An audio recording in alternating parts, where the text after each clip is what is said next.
Бүгүнкү күндө Жана каналынан Талас районунун Нуржанов, Бердике Баатыр жана Бакаятар районунун Шадыкан Кең Арал айыл өкмөттөрү суга суу менен камсыз болуп келишет.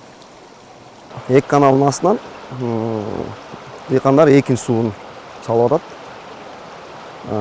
Анын ичинде төбө бурчагы, көп жылдык чөп, жаңы себилген чөптөр дагы баардыгы эле биргеликте экинчи суунан чыгып атат да бүгүнкү күндө.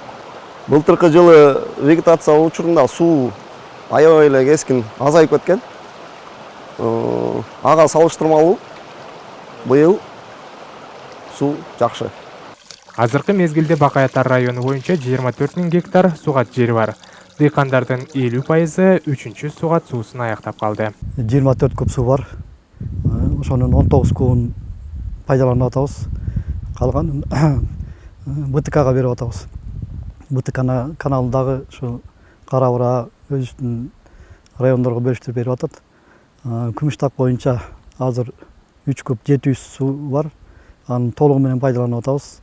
Бу жерден азыр Ору айыл өкмөтүнө чейин 700-800 литр суу жетип атат. А жерде деле ушу экинчи суун аяктайын деп атат. Болот эректе 3-чү суун сугарып койгондор бар. Ал эми дыйкандардын айтымында былтыркыга салыштырмалуу быйыл суу кенен фасоль жана көп жылдык чөптөрдү убагы менен сугарып алышты.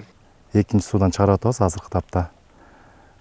Суу кенен былтыркыга салыштырмалуу жакшы эле Кудайга шүгүр быйыл. Өзүңүздөр көрүп тургандай мынакей. Бир сугарганда 20-30 чөбөккө чегип кенен сугарып атабыз. Негизинен ушу болжолу бир күндө 1 гектар, 1,5 гектар сугарып чыгып кетип атабыз. Ошо 2,5 гектарды 2 күндө Кудай буйрса бүгүн кечке бүтүп калам деп турам да. Быйылкы жылы аба ырайы дыйкандар үчүн жагымдуу шарт түздү. Мурдагы жылдардагыдай кургакчылык болгон жок. Ошентсе да суу чарба адистери сууну коромжусуз пайдаланууну эскертет. Адилет Артыкбеков, Улукман Бейшеналиев, Бексултан Рахатбек уулу, Талас облусу.